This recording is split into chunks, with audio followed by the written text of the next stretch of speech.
Доброе время суток, уважаемые радиослушатели.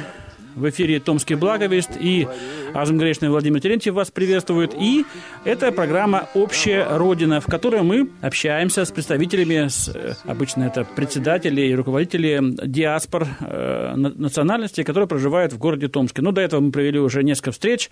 Это дагестанцы, чеченцы, чуваши, узбеки. В общем, достаточно много уже было встреч. И всегда мы говорили о общих корнях, «Общая Родина», о том, как живется представителям данной национальности в Томской области, в России, в общем, как дела на родине. Наверняка у вас связь сохранилась.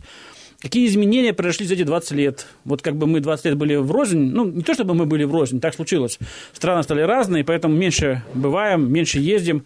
Хотя, Иссык-Куль еще остался пока направлением таким туристическим, и моя знакомая несколько раз туда ездила. И вот за это время, особенно после ухода Акаева, многое сменилось президентов, уже четвертый, наверное, да, на очереди. Были революции. В общем, я думаю, есть еще о чем поговорить. Представьте, пожалуйста, имя, фамилия, отчество и вашу должность, соответственно. Талиб Зулбукаров, председатель. Сейчас она называется Местная общественная организация Национальной культурной автономии Кыргызстана. Угу. Так, вы, пожалуйста. Рустам Абдуманапов, член совета этой организации. Угу. Вы гражданин России или гражданин Киргизии? Я гражданин Российской Федерации. Я как гражданином Кыргызской Республики так и не был, так как мы уже здесь 30 лет, как приехали в 1983 году. И с тех времен у нас осталось, было СССР, и плавно перешли мы в гражданство Российской Федерации. Так что с тех пор мы являемся гражданами Российской Федерации. Сейчас эта диаспора или ваша организация объединяет в своих рядах сколько приблизительно человек, и все ли они граждане, или часть из них мигранты? Членов у нас немного, где-то в порядке около 10 человек всего лишь. Небольшая диаспора. Да. Небольшая. Актив, самый активный. А всего сколько киргизов? Всего в Томске начисливается сейчас. Плюс-минус это где-то около 2,5-3 тысячи. Это кто-то убывает, кто-то прибывает.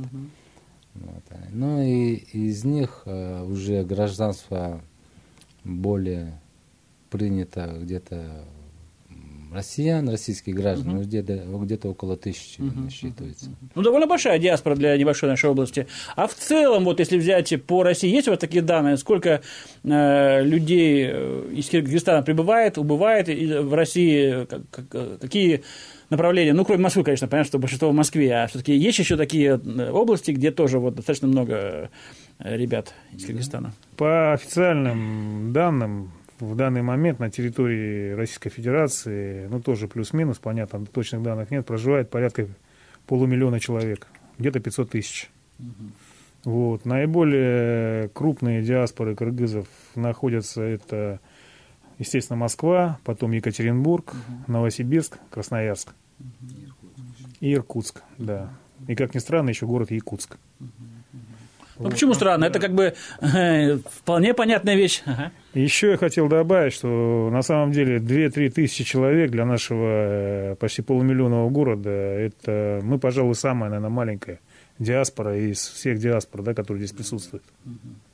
Где-то около 6 тысяч узбеков, я слышал. Я имею в виду, те диаспоры, которые связаны со странами СНГ. Да. Около 6 тысяч узбеков, я слышал, что-то еще какие-то цифры были. А чеченцев всего 500, но они граждане России по неволе, но там тоже история очень сложная. Хорошо. Итак, общая родина. Вы были в свое время, мы люди уже с вами не очень молодые, рады тому, что образовался независимый Кыргызстан? Это было ваше пламенное желание с детства, как себя помните, или это было навязано что-то? Конечно, нет. Это ни к чему, то, что разделилось границы. Они к хорошему не привели после этого. Сами сказали, сколько перемен у нас. Третий президент, Акаев, Бакиев, сейчас Атамбаев. При СССР, конечно, было намного лучше, намного чище, спокойнее, мир. И как-то люди были более дружелюбные, и народ сильно не убегал оттуда от нас. А сейчас это все заметно стало. Давно в последний раз были в Бишкеке или в Ош, не знаю, где вы там, Родина ваша? буквально вот в прошлом году, в декабре. Я в декабре был. Ну вот после этих событий последних, после Бакиевщины, так скажем, Киргизия как-то встала на более такую спокойную ногу или по-прежнему лихорадит? Нет, не встала. Не стала. Я думаю, она надолго сейчас не встанет. Сейчас, наоборот, хуже еще стало. Как бы надо было еще в Киеве поработать, может быть. Даже так? Даже так. Даже так. И вот разнесли пух и прах в нашем телевидении, что якобы его сынок скупил пол Киргизии. Ну, это, знаете, если верить телевидению и то, что говорят. Это как в Англии, да? Там говорят, «Таймс» хорошая газета, но половине не верим. То, что у нас там, вы же поняли, да, что у нас делится юг-север, и это тоже большую роль играет. А Бакиев с юга? Бакиев с юга, да. Ну, хорошие качества, конечно, то, что он было сделано, не все это знают. То, что сколько он там, около 46 школ построил.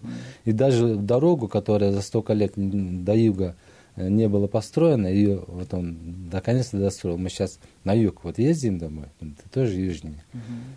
Спокойно асфальт получает. Мы с юга. Итак, это общая родина. Мы говорим о тех корнях, которые вот связывают два братских народа, которые... Когда киргизы вошли в Российскую империю, это при царе Александре II, 1860 какой-то год, да, видимо? Когда вот впервые, так сказать, вот историк. Раньше. Это произошло на самом деле немного раньше, да. Киргизские племена, была делегация глав киргизских племен, эта делегация была принята в Омске. В первую очередь в Россию попросили северно-киргизские племена. Ну, получается так, что географически они ближе, и получается так. А южно-киргизские племена в те года находились в рамках Каканского государства, то есть Каканского ханства. Так. И вот именно с покорения Бухары, Хивы, более южных городов, и Киргизия вошла тоже в состав Российской империи. Да, Южная Киргизия вошла в состав Российской империи где-то в середине 19 века. Вот о чем я говорю. Да, после завоевания. После создания туркестанского генерал-губернаторства и так далее и тому подобное. И при Сталине какое-то время не было Казахстана, а была Киргизская АССР, так я понял. На самом деле вопрос наименования казахов киргизами — это вопрос очень сложный. Очень сложный. Я им задал вопрос об этом, они приходили сюда. Я говорю, правда ли, что это одно и то же? Я могу рассказать вам предысторию. Предыстория такова. Во времена, по-моему, Анны Иоанновны к ней приехало казахское посольство от казахских ханов. Они были приняты в Москве и нашли переводчиков, которые должны были переводить их беседу. А переводчики в те времена знали единственных кочевников — это кыргызов, сибирских. Да. Енисейских кыргызов. Понятно. И поэтому они по ошибке назвали пришлых казахов киргизами. И с тех пор вот это ошибочное название пошло-поехало. Как интересно. То есть это два разных народа? Это два разных народа. Надо же. Но тем не менее, я думаю, что вы понимаете их. Близкий язык. У нас очень близкие языки. Да, вообще, на самом деле, тюркские языки, они все достаточно близкие, взаимопонимаемые. Поэтому вам проще даже с турками договориться, с другими там, да? Да, но наиболее проще, конечно, с казахами, потому что казахи, наверное, наиболее близкий киргизам народ. У нас практически идентичная культура, абсолютно. Разницы очень мало. Еда, жилище, традиционный уклад, одежда, культура полностью идентична.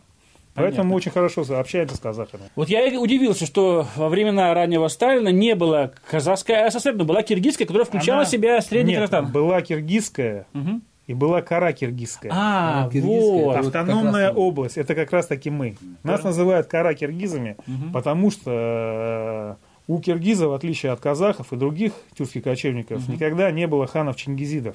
Поэтому нас называют черной костью, то есть кара-киргизы.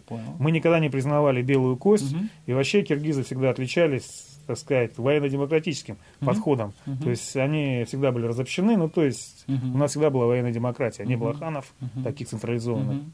До сих пор не поклоняйся никого, да. Поклоняться не любим никого. Вот вы... Ну, я говорю, свободолюбивый и такой... У меня много знакомых просто, извините за бытовые подробности.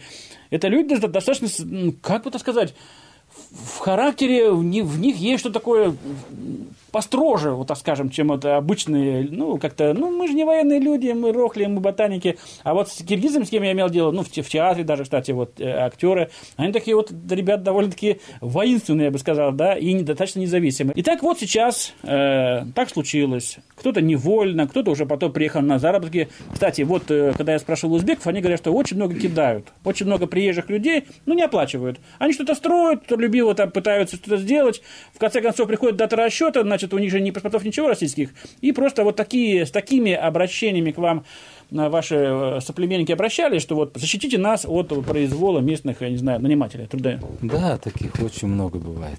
Много приходилось ездить, разбираться, где у нас получалось, где у нас мы, опять же, вставали в штыки уже с этими работодателями. Получается, с одной стороны, наши тоже работники, они, получается, без договоров заключают договор, не составляешь, и там уже доказывать тяжело, это приходится силой выбивать. Ну, очень много было конфликтов, где получается, где не получается.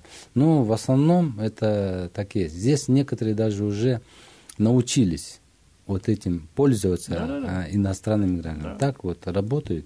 Во-первых, они специально, некоторые даже были случаи, при 95% завершения работы они уже нагоняли туда органов с милиции, с миграционной службы. Это и этим штука. самым их забирают, там кого штрафуют, и этим самым они эту работу отдают другим. Так как вы срок не успеваете, мы отдали другим, и расчет уже будет получать. Либо находят какого-нибудь посредника, просто посредника, левого, и говорят, вот мы заключали договор с ним, он все деньги получил. Идите, разбирайтесь с ним. Да. Вот эта история с ФМС, она в Москве. Там также поступает вот с ребятами из Средней Азии, кто работает на стройках. Значит, работа почти закончена. Один маленький звоночек ФМС, людей арестовывают на 30 дней в тюрьму, ни за что, ни за просто, да. А деньги, естественно, все уже, ребята, все, поезд уплыл. Вот это ужасная ситуация, которую организуют сами. Что можно посоветовать просто, я не знаю, или вы, может быть, советуете, какие-то даете консультации своим вот ребятам, которые приезжают. Обычно-то молодые люди, наверняка сейчас уже язык-то молодежь русский знает не так хорошо, как вы. По сравнению с другими, у нас более-менее с русским языком еще владеют нормально. Ну, при общении уже можно что-то понимать. Ну, сейчас первым делом, конечно, мы стараемся их легализовать вот здесь. Само нахождение, само прибытие легализовать. Ну и по трудоустройству, это они все же работать приезжают. Мы всем пытаемся это разъяснить. Ну, во-первых, мы ищем им работу. Кого нет, мы говорим, объясняем, как, что сделать. Вот те же патенты, если будет он работать. Хотя минимальный патент, чтобы был. Как бы у нас такая вот идет, но не все к нам за консультацией приходят, поэтому кто-то попадает в сети. Последний конфликт, насколько я знаю, с участием, вот трудовой конфликт был, с тем, что около 50 или 100 человек были, не знаю, завербованы, некрасивое слово, но вообще приглашены на работу дворниками в Томск. Правда или нет? Это Новосибирск, организовали. Вот. Это мы слышали, но она по телевизору, по СМИ везде передается.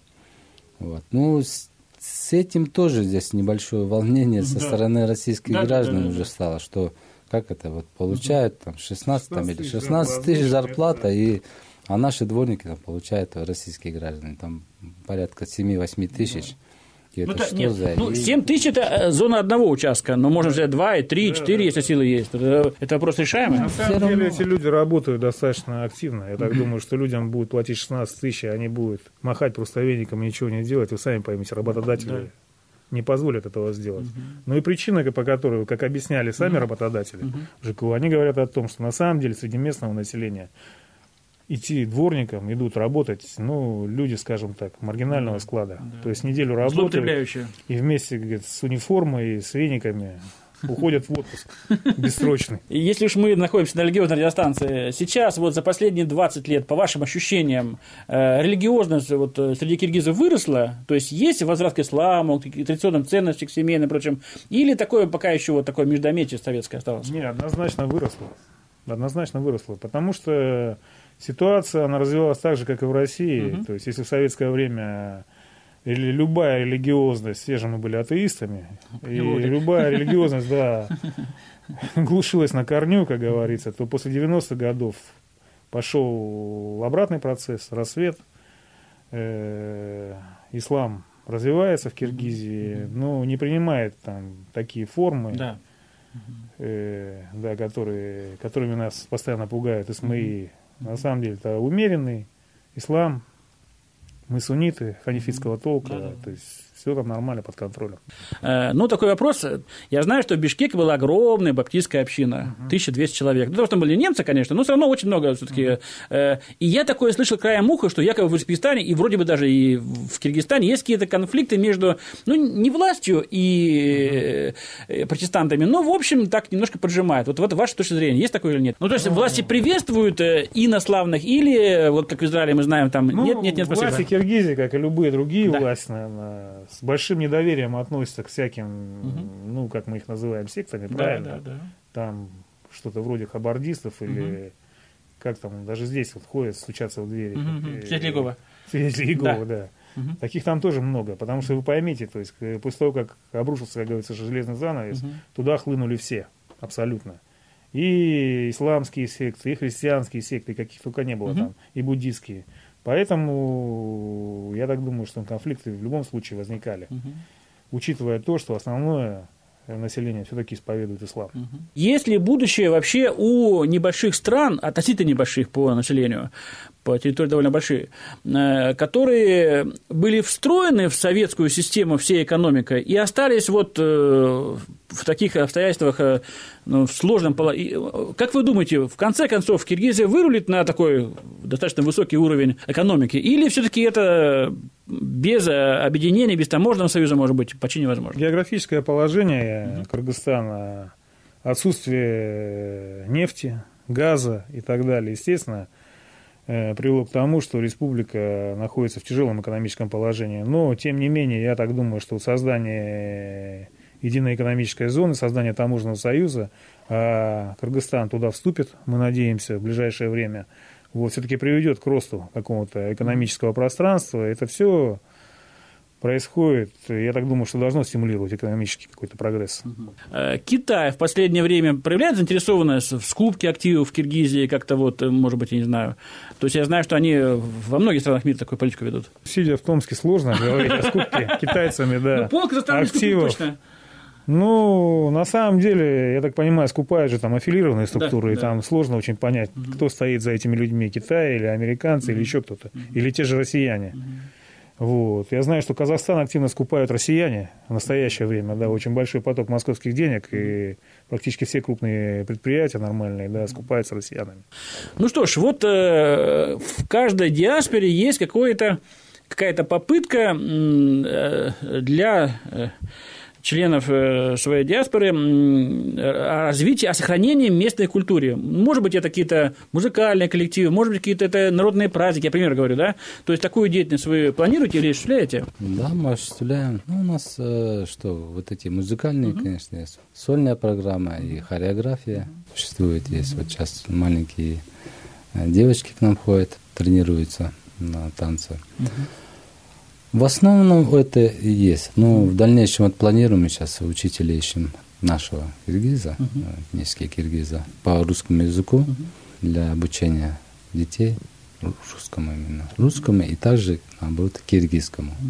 Вот. С другими какими-то родственными народами и как называется, объединениями, да, автономными, вы поддерживаете какие-то контакты, вы какие-то общие, не знаю, интересы преследуете в этом, то есть, или вы изолированно живете? Нет, со всеми. Мы буквально вчера встречались со всеми, вот все диаспоры, даже решаем проблему сейчас там, по миграционной политике. Это первое, у нас самая проблема больная, это вот эта миграционная политика.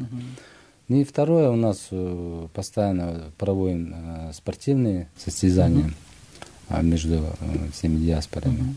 Вот скоро будет у нас по футболу, потом будет по волейболу, ну и вот так вот. С 2003 года кыргызы и другие диаспоры явились основателями уже празднования праздника, который уже стал традиционным, это Навруз. То есть каждый год, 21 марта, День весны мы празднуем совместно с другими диаспорами. Это узбекская диаспора, таджикская, башкирская, татарская и так далее.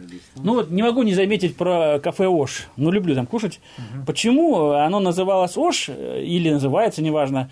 Хотя кухня там узбекская. Это именно потому, что выходцы из Узбекистана, да? Да, это выходцы из города Ош. А было написано «киргизская кухня». Так Ош всегда славился своими хорошими поварами. Да, там лучше шурпа. Да, точно. отличной едой, там лучшая самса, как говорят в мире, манты, да. Поэтому мы очень рады, что наши, наверное, уже бывшие сограждане как бы развились именно в этом направлении и знакомят население Томска с восточной культурой.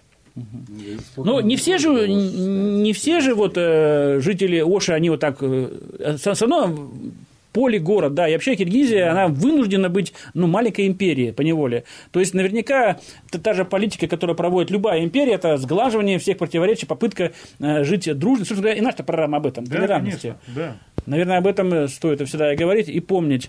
Ну что ж, огромное спасибо. Может быть, у вас есть какое-то пожелание нашим радиослушателям, обратиться также и к своим землякам. Пожалуйста, какие-то вот к будущему Наврузу, может, пожелания, не знаю, неважно, пожалуйста. Ну, что сказать. У нас мы сейчас решаем, к какому дню это приурочить, этот праздник. Вот. Ну и всех пригласить на этот праздник, чтобы мир была, дружба, чтобы не было войны. Да уж. Только нам этого не хватало. Все равно у нас сейчас как-то вот эти вот убираются таможенные союзы, да, и все, возвращаемся. Ну да, постепенно СССР возрождается.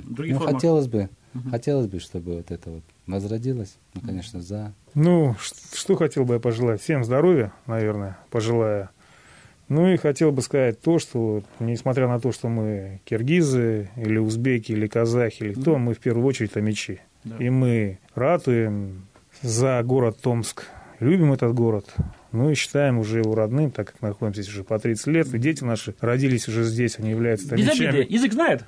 Свой. Язык свой – это очень больная проблема для нас, потому что посещение, нет среды, посещение и активная, как скажем, активная жизнь в детских садах, в школах приводит к тому, что забывают, вытесняется язык, да. Но это объективные причины.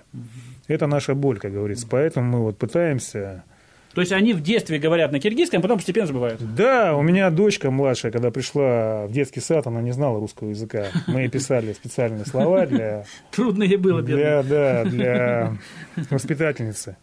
Сейчас она не говорит по-киргизски. Вот опять проблема. Наши русские уезжают в Америку, и тоже дети забывают. Это проблема для любой группы, для любой диаспоры. Это утрата языка, ассимиляция и так далее. Да. Потому что ассимиляция идет быстрыми темпами, потому что если уже наши дети не знают язык, что мы будем говорить о внуках? Да. Ну что ж, огромное спасибо, всего вам доброго, надеемся, что вы еще придете в нашу студию.